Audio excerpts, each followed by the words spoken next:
just before they came to the table, Paul and Ronnie shook hands, and I'm certain they said to each other, best of luck.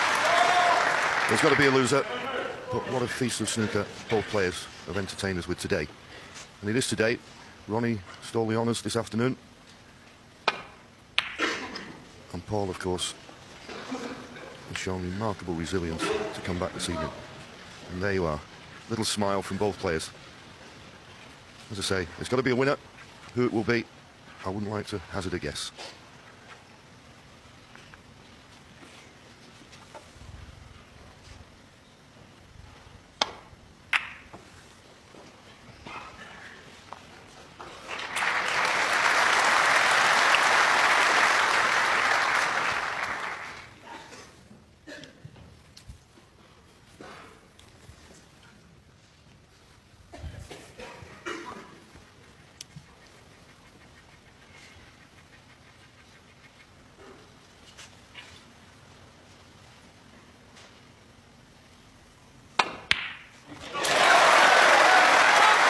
It was nearly the shot of the evening. He's not on the black though. It'll be a safety shot. Thank you. What a shot to take on under pressure.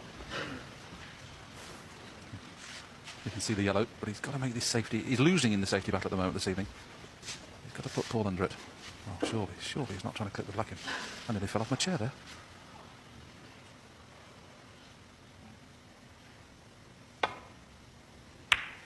Ronnie O'Sullivan won. Trying to get. There's a Ronnie fan. They've had some entertainment this evening, haven't they?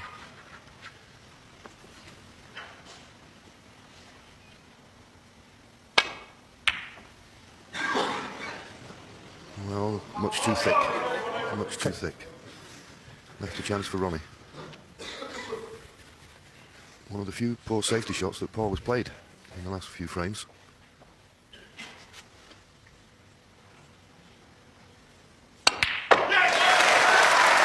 Hit it solid, but hit it too hard, and that's why he's not on the black. May have the yellow as a reserve. Just got into the cue ball too much. Well, this is a case of do I or don't I? Do I take the blue on, or do I play safe? I think he plays the blue in the middle. I'd fancy him to pot it in the corner. I'm not so sure. That's unlucky. Far for the kiss on the red. That would have been perfect. He's unlucky there. What a break shot that was, Willie, wasn't it? Both players, you just got to take your hat off to them. You know, that's just great belief in your ability to pot balls. But this is tough. Well, that's fantastic. Could have been rather than the blue, John. Well, I think Ronnie now has said, I can't shake him off. I'm going to have to beat him off with a big stick. Too wide. Too wide. But it dropped in. It looked as though it had stopped there. But it just dropped in. Gravity took over. I don't think he's on a red. Settle down, please. Well, you have to say now it's gone, and he's unlucky not to be on a red. What drama we've got here. I wouldn't like to be one of the supporters of either camp. I'm glad I'm a neutral at a time like this. To risk playing a cut black into the pack at this stage was tough, but once he's played and it's gone in, it's quite unbelievable he's not on a red. And the safety's tough, because if he runs off down the right-hand side, he's bound to leave this red near the pocket. So Ronnie's just looking, you see, the brown's in the way to leave it right in the jaws. Paul Hunter may have a chance at a potable red after this shot. It's Keir gets it behind the green. Ronnie O'Sullivan 14. Well played. Did well there. Paul Hunter maybe forced him to taking the long one on, the one to the left of the blue.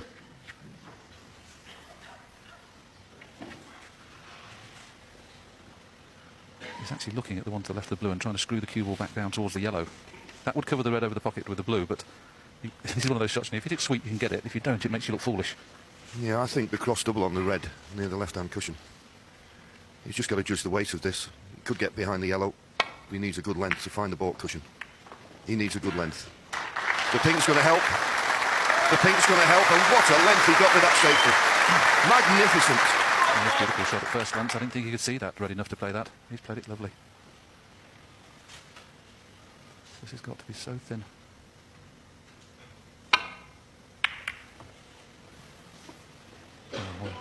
Ronnie O'Sullivan's back more against the ball in this frame than it has been throughout the match. He's played some good shots already in this frame.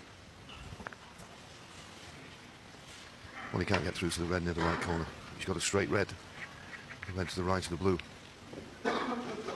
If he knocks it in, he's got automatic position.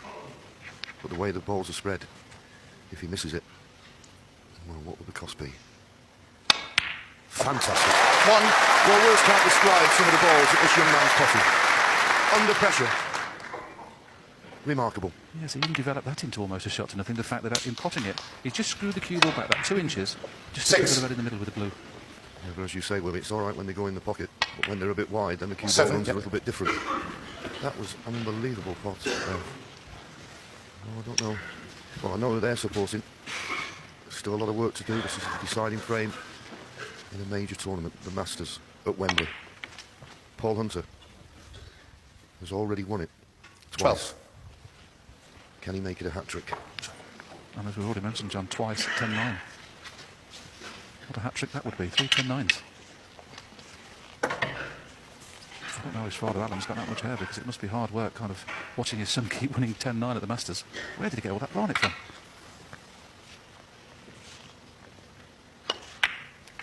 Oh, has this gone wrong? I don't believe it. 13. Well, I think it went wrong when he played the blue. He played for the red, which was near the pink spot. He knew this was dangerous because there was a red that could get in the way, and his worst fears come true. And he won't be taking any undue risks here, so it's only a safety shot to play. What a chance he's missed. Yes, he can cut in off the pink on the left-hand side and virtually guarantee getting the cue ball in behind the yellow, but he might put the pink safe. He doesn't Pink. really want to do that. He wants to keep this pink in play. He's played the shot. Now does he put the Paul pink Hunter, safe? That would 13. help him.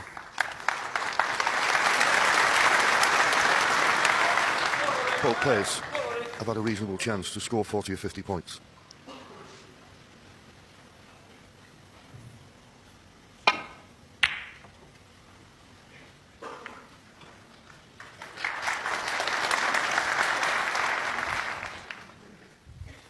Not a bad safety from Ronnie. There's a red that will cut into the right corner pocket, but it's not one you'd want to take on because it's not a shot for nothing. Well, Paul's come round to look at the angle, and if he does play it, it's possible to miss the reds or the black. So an alternative will be what he's looking for.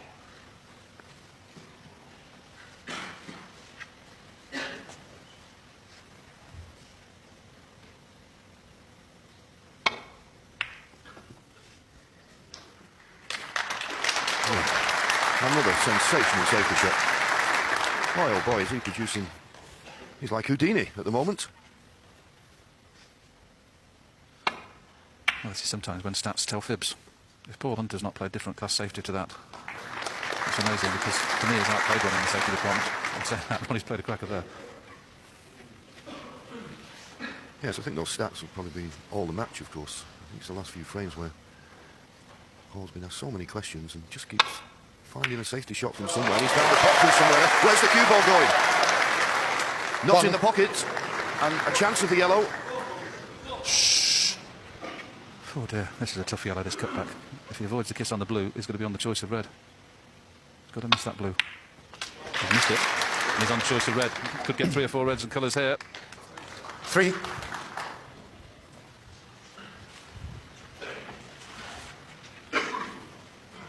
Well, Ronnie sat there and wondering 4. what's going to happen in the next few minutes. At the moment, amazingly enough, Paul Hunter has gone favourite for the match. Don't ask me how, 11. when he was behind 6-1 and 6-2 and Ronnie O'Sullivan playing, well, just sensational snooker this afternoon. But this lad never gave up hope. Last couple of frames he's been faced with almost impossible positions. He just played 12. the worst positional shot there, John, didn't he, the shot before? Well, it was just one of those things. He just misjudged the bounce off the cushion. I know what you're saying, and that's why he came too straight. He's still got a chance of this black, and you just know he's going to take it on. It's whether he can miss the yellow to get on the red. He's flicked the yellow. He's still got a chance of a long red. 19. And he can actually play this as a shot to nothing. He can just screw across the face of the red that's above the black, beyond the black that goes in, and won't leave anything easy, unless he misses the red and sticks it.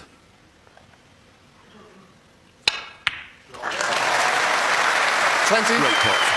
Great pot. Still a big ask to win the frame and match at this visit. The way the balls are situated. Once again, under pressure, Willie, doesn't he? Pull them out. 27.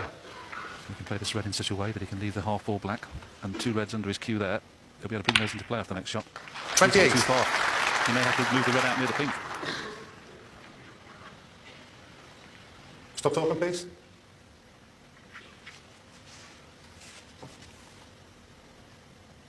Decided to drop on the loose red down the cushion. Could be straight. Could be tough because the red and pink are in the way to get on the blue. 35. Could be costly. He may have to rely on a bit of luck whether he gets the pink into play here. Yes, that's an option, isn't it? But the problem is with this type of shot, the more pace you put into it, the more likelihood you're not going to get the pot. Nothing Ronnie can do now. He's got to sit there and hope that Paul Hunter doesn't win frame and match at this visit. And it's a tall order to do so. Yes, there's a nothing. 36. That's almost guaranteed end of break, apart from possibly another 5 points. And in this situation, I don't think the 5 points is worth a lot. The only thing he can do is possibly pot the blue, get the 5 points. But would you want to bring a red into play, John? Well, the only red he could play safe off is the one that's near the right middle pocket. You wouldn't want to play safe off the two reds stuck together because you're bound to leave one for the chance of a pot. So Paul's thinking about refusing a pot here now. Now, there's a couple of things he could do here. He could get one of the other colours safe. He's 34 in front. Get the green safe, maybe. White in behind the brown. Makes him strong favourite. Paul Hunter, 36. It's a big lead. 34 points. There's 51 left on the table. But with green safe, brown safe, red near the cushion, which Ronnie doesn't appear he can get through to, and he wouldn't be guaranteed to get this safe playing off these two reds. Oh, but a tremendous shot. Tremendous shot from Ronnie O'Sullivan to keep his hopes alive. If that had gone wrong, he'd have lost the match. What tremendous courage both players are showing under pressure. Needs to avoid both blue and yellow with this safety. Has he avoided them? He's avoided the blue. Has he left the red on? I think he has, but I can only see probably two reds and colours. But he can get back in the frame with two reds and colours.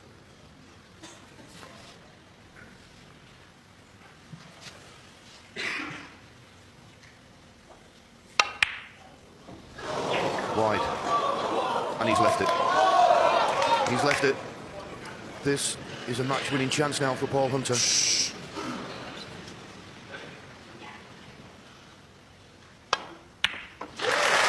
he on a colour? 35 points in front. He needs a colour and one more red for a remarkable victory. I think he can play the blue slow enough to hold for this red as well, John. He needs the kiss. He's got the kiss. It's over. Well, unbelievable performance. Twice before he's won the Masters 10-9. He's going to do it a hat-trick of times. He trailed 6-1. He came into the evening session 6-2 behind. It went to 7-2. Surely there was no way back. He never gave up. He's made 5 centuries in the match. 14. Remarkable performance. And Ronnie won't be coming back, John. He's bit his tip off. 14. Well, Ronnie O'Sullivan offers his hand in congratulations. And congratulations we must give to Paul Hunter. What a remarkable, brave, courageous performance as he wins his third Masters title, once again by 10 frames to 9.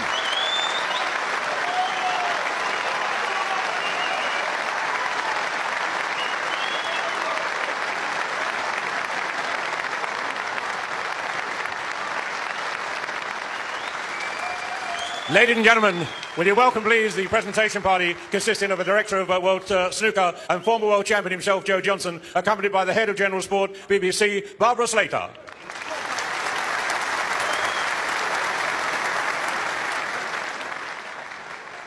First, ladies and gentlemen, to the runner-up is a cheque for £10,000 for the top break.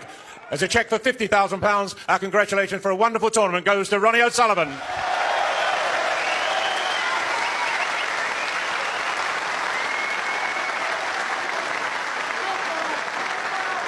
And now, ladies and gentlemen, to the winner, a cheque for £100,000, the Water for Crystal Masters Trophy, and the title of this year's Masters champion goes to Paul Hunter.